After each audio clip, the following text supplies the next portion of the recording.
Video game console sales continue to soar thanks to a new generation of excellent devices released by industry giants Sony, Nintendo, and Microsoft, with prices ranging from $200 to $500. Buying a new video game console is an investment. The best game console for how you want to play will vary based on your budget, your favorite types of games, and the need of gaming console to be the center of your entertainment or streaming setup. Hello guys, today's video we're taking a look at the 4 best gaming consoles of 2022. And if you want more information, we also put the links in the description box down below. Thanks. Starting our list with number 4, we have the Xbox Series. This more budget-friendly Xbox console can play all the same games as the more powerful Xbox Series. With a few significant trade-offs, the Series doesn't have a Blu-ray disc drive, so you'll be limited to digital games on the console's state drive. While Microsoft cut corners with the specs considering its budget, the Xbox Series has a reasonably powerful spec sheet. If ray trace games at 1080 and 1440 pixels are good enough for you, then the Xbox Series can be your choice of console. Compared to its sibling, the Xbox Series isn't too far behind. It won't provide you with a Blu-ray drive, but you can download digital-only games from the Microsoft Store. There's a 512 gigabytes internal HID available too. While it may not be much, it can store a few of the games together. Microsoft has decreased the RAM inside the console with a 10 gigabytes GDDR6 memory instead of the 16 gigabytes available in the Xbox Series. Despite the minimal size, the console does well and cool it. There isn't too much issue with the console getting too loud after being used for a substantial period. You will miss the extra graphical power that Series X and PlayStation 5 provide, though, as the Series S can only muster 4 teraflops of graphical power, but it is still enough for the latest games to run at a crisp 1080 or 1440 pixels resolution. However, you may face issues if you try to upscale the 1440 to a 4K resolution. The rest of the features, such as quick resume and backward compatibility, are still available on the Series, but you will have to make a compromise in performance. While the Xbox Series dominates in the price range due to a lack of competition, it's still bogged down by the lack of a huge number of exclusive AAA games. While it comes down to preference and budget, Xbox owners will find solace in the fact that Microsoft has announced its Project X Cloud for entry into the cloud gaming ecosystem compared to PlayStation Now, which allows only older PlayStation games to be streamed and played. The Project X Cloud is slated to bring the latest games to its own streaming service. To conclude, we would definitely put this as one of the best gaming consoles for beginners, especially if you don't have the budget to buy the flagship consoles of today's generation. Next up, at number 3, we have the Nintendo Switch OLED model.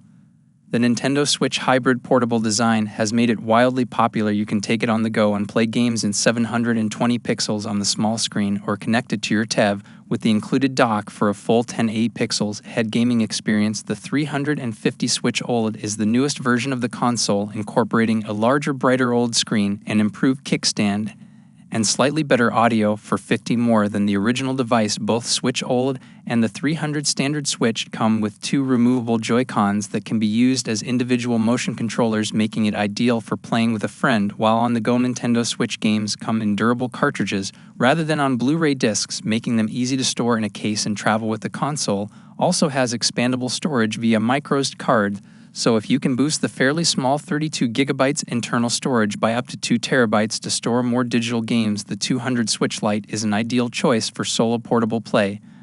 But it lacks the ability to connect to a TV, and it doesn't use removable Joy-Con controllers. The portable screen is only 13 smaller than the standard Switch, and the Lite is thinner and easier to hold. The Switch Lite battery lasts for about 7 hours, while the standard and OLED Switch models can last for up to 9 hours. If you plan to share your console with friends or family, you should definitely pay the extra money for the Switch OLED. The standard Switch's extra portable controllers, dock, and the TV output are already worth the money, and you'll get all the quality of life improvements that Nintendo made 4 years after the release of the original Switch by going OLED. Regardless, the Switch is still a capable home console with a large library that's especially great for families. Popular franchises like Super Mario, The Legend of Zelda, and Pokemon can only be found on the Switch, and lots of classic games have been remastered for Nintendo's portable. The unit come at 2.9 by 6.5 by 7.9 inches in size, with the weight just at 3.33 pounds that no portable gaming console can compare to the Switch library and its value. It's just a matter of whether you want to invest in Switch OLED, the standard Switch, or Switch Lite at the end.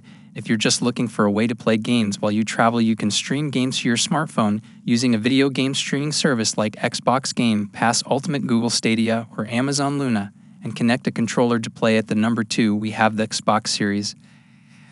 The Xbox Series acts as Microsoft's entry for the best gaming console in the market today.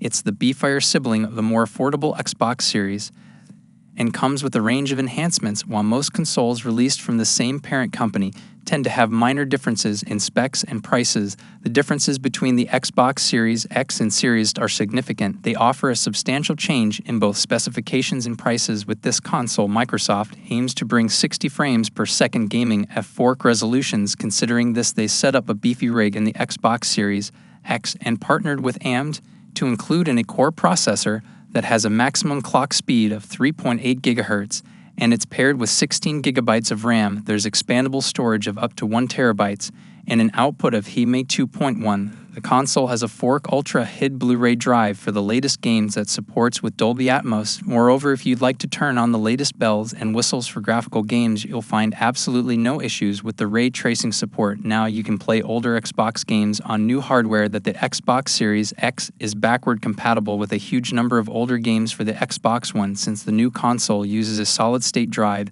instead of the usual HDD, you can load these games a lot faster. This helps you switch between games quickly to a feature that Microsoft calls a quick resume.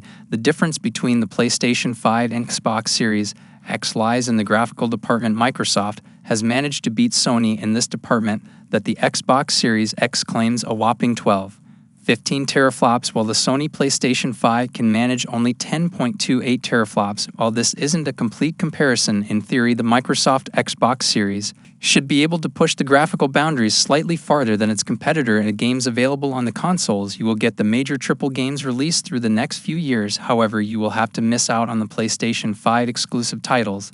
This is an issue that Microsoft will have to address in the future. All in all, Microsoft's Xbox Series X is a good video game console if you don't care much about Sony's exclusive games. Moreover, the lack of PlayStation 5 availability today might increase the sales of Xbox Series X, priced at $499. It is a worthy upgrade if you want to enter the ecosystem. The last product on our list is the Sony PlayStation 5, released in November 2020. The £5 set a new standard for video game consoles with its M2 solid-state drive, the DualSense controller, and support for 4K resolution at a 120 Hz refresh rate. A long-awaited update adding variable refresh rate to the £5 was released in April 2022, along with a growing list of PlayStation 5 exclusives.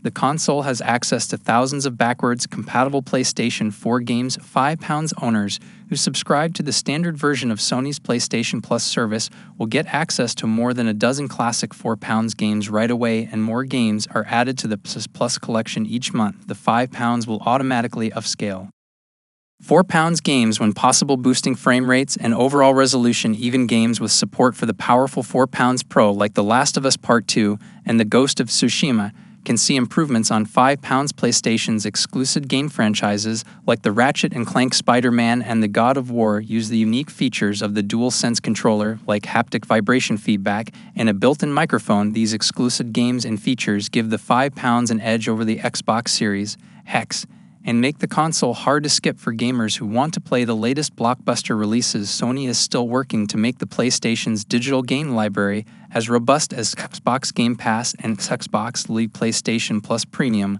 will launch in June 2022 and let players subscribe to a library of games that's bigger than Xbox Game Pass, but it won't include newly released games the way Microsoft's service does. Online play and communicating with friends on PlayStation is still an easy process when compared to the Nintendo Switch. £5 also outclasses the Switch as a home entertainment device thanks to its 4K Blu-ray playback and support from most streaming apps. However, if you think you'll be using your console as a streaming media center as well, you should consider the Xbox Series X. Overall, the PlayStation 5 comes in two versions, the 500 standard model and the 400 digital edition. The digital edition does not have a Blu-ray drive, but the consoles are otherwise the same.